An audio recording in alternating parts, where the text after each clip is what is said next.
21-ci hissə Praktiki zövq Jeremy Bentham Əgər siz London College Universitetinə getsəniz, orada Jeremy Benthamın şüşə altında saxlanılan cəsədini və ya qalıqlarını görüb təəccüblənərsiniz. O, Dapple, yəni daban adlandırdığı sevimli əsasını dizinin üstünə qoyub oturmaqla irəli baxır. Başı mumdan düzəldilibdir, həqiqi başı isə mumyalanaraq taxta qutuda saxlanılır. Bentham, avto-ikona adlandırdığı bədəninin ona hansısa daşdan ucaldılacaq heykəldən daha yaxşı xatirə olacağını düşünürdü. Buna görə də 1832-ci ildə, yəni vəfatından sonra cəsədinin necə saxlanılmasına dair vəsiyyətnaməsində yazmışdı.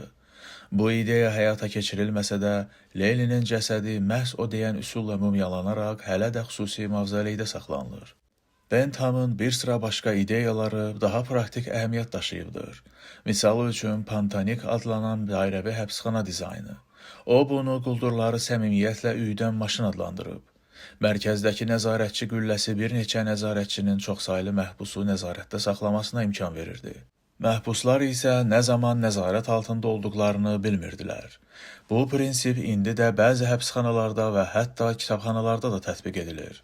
Bu, alimin sosial reformalarla bağlı çoxsaylı layihələrdən yalnız bir cəciyi idi. Lakin bundan daha önəmlisi və nüfuzlusu Benthamın necə yaşamalı olmamızla bağlı nəzəriyyəsi idi. Utilitarizm və ya ən böyük xoşbəxtlik prinsipi adı ilə tanınan bu ideya daha çox xoşbəxtlik gətirəcək işlərin görülməsinə hesablanıbdır. Əxlaqa məhz bu cür yanaşma təklif edən ilk adam olmasa da, Bentham bu ideyanın praktikada necə tətbiq edilə biləcəyini göstərən ilk adam idi.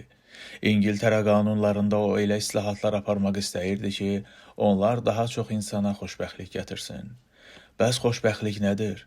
Müxtəlif insanlar bu sözdən müxtəlif şəkildə yararlanırlar. Benthamın bu suala birbaşa cavabı var idi və bu, insanın özünü necə hiss etməsi ilə bağlıdır. Xoşbəxtlik, məmnunluq və ağrının olmamasıdır. Ona görə insan övladı çox sadə xəlq olunub. Ağrı və həzz təbiətin bizə verdiyi ən yaxşı həyat bələdçisidir. Biz ağrıdan yayınmağa və daha çox həzz almağa can atırıq. Həzz öz-özlüyündə yaxşı sayılacaq yeganə şeydir. Biz istədiyimiz hər şeyi bizə hansısa formada məhz həzz verəcəyinə və ya bizə ağrıları unutduracağına inandığımız üçün arzulayırıq. Misal üçün, dondurma özlüyündə elə də dəyərli bir qida maddəsi deyil. Onun əhəmiyyəti yediyimiz zaman bizə hansısa bir həzz verməsindədir. Buna uyğun olaraq əlimizi yandırmaqdan da biz ağrı verir deyə qorxuruq. Xoşbəxtlik necə ölçülür? Həqiqətən xoşbəxt olduğunuz zamanları yada salın. Onda nə baş verir? Xoşbəxtliyinizi rəqəmlə təyin edə bilərsiniz. Misal üçün 10 ballıq şkala üzrə 7 idi, yoxsa 8? Mən Viyanada qayıq taksidə gəzintimi xatırlayıram. Qayıqçı sürəti artırıb batmaqda olan günəşə doğru hərəkət edəndə hiss etdiyim xoşbəxtlik hissi 9 yarım, bəlkə hətta 10 idi. Bu cür hisslərə müəyyən bir dərəcə vermək heç də absurd deyil. Bentham inanırdı ki, xoşbəxtliyin keyfiyyətini ölçmək, onları müqayisə eləmək də olar.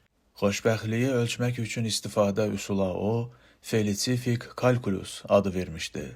Öncə müəyyən bir işin sizə nə qədər xoşbəxtlik gətirəcəyini müəyyənləşdirin. Xoşbəxtliyin nə qədər sürəcəyini, nə qədər intensiv olacağını və sizə başqa hansı həzləri bəxş edəcəyini nəzərə alın. Sonra bu iş nəticəsində məruz qala biləcəyiniz ağrını ondan çıxın. Bentham bunu faydalılıq adlandırırdı. Bir yaşantı insana nə qədər çox həzz verə bilirsə, cəmiyyət üçün də bir o qədər faydalı sayıla bilər. Müxtəlif işlərin xoşbəxtlik dərəcələrini müqayisə edin və onlardan daha çox xoşbəxtlik bəxş edənini seçin. Bu qədər sadə. Bəs həzz mənbələri necə? Kitab oxumaq kimi nə isə faydalı bir işin həzzi, oyun oynamaq və ya dondurma yeməkdən alınan həzdən daha yüksəkdir, elə deyilmi? Bentham'a görə isə elə deyil. Əgər xəyala dalmaq insana Shakespeare'in tamaşasına baxmaqla eyni həzzi verirsə, o halda onlar arasında bir fərq yoxdur. O, nümunə üçün öz dövründə məşhur olan mənasız Pushpin oyunundan istifadə edirdi. Oyunda əsas amil aldığınız həzdir. Alınan həzzin dərəcəsi eynidirsə, onda görülən işin dəyəri də eynidir. Ona görə hansısa bir mənasız oyun, bədii əsər oxumaq qədər faydalı ola bilər. Immanuel Kant bütün vəziyyətlərə uyğun gələn öhdəliklərimizin olduğunu, misal üçün yalan danışmamaqla bağlayır. Bentham'a görə isə işimizin yaxşı və ya pis olması əldə etdiyimiz nəticələrdən asılıdır. Vəziyyətə görə bunlar dəyişə bilər. Yalan danışmaq heç də mütləq şəkildə və daim pis bir şey sayılmır. Bəzi şəraitlərdə yalan danışmaq da düzgün iş sayıla bilər. Müəyyən bir vəziyyətdə yalan danışmağın verdiyi xoşbəxtlik, doğru danışmağın verdiyi xoşbəxtlikdən çoxdursa, onda həmin vəziyyətdə yalan danışmaq daha məqsədə uyğundur. Dostunuz sizdən yeni aldığı cinsin ona yaraşıb yaraşmadığını soruşursa, Kanta görə siz dostunuzun nə eşitməsindən asılı olmayaraq əsl həqiqəti deməlisiniz.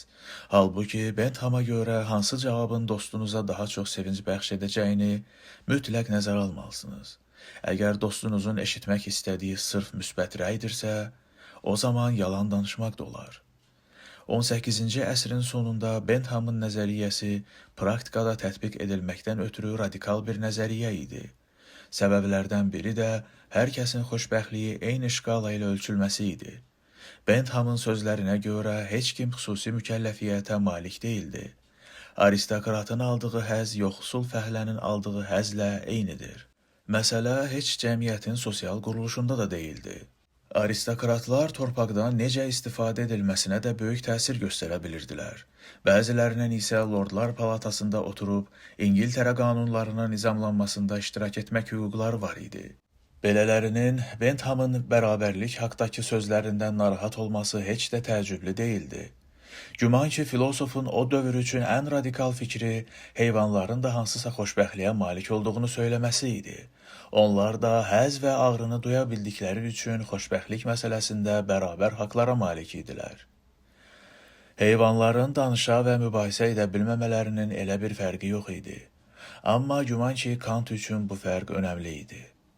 Bentham'a görə bunlar mənəvi vəhdətin xüsusiyyətləri sayılmırdı. Əhəmiyyət kəsb edən məqam onların ağrını və həzzi duymaları idi.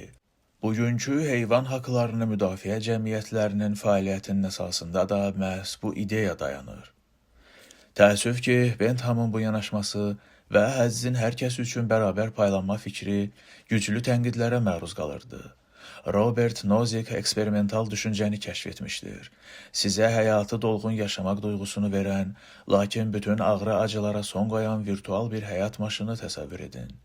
Qısa müddətə bu maşına qoşulanda siz artıq həqiqi reallığı yaşamadığınızı unudur və bütünlüklə illüziyaya aludə olursunuz. Bu maşın sizə ən müxtəlif həzləri yaşadır. Sanki xəyallarınızı gerçəkləşdirir.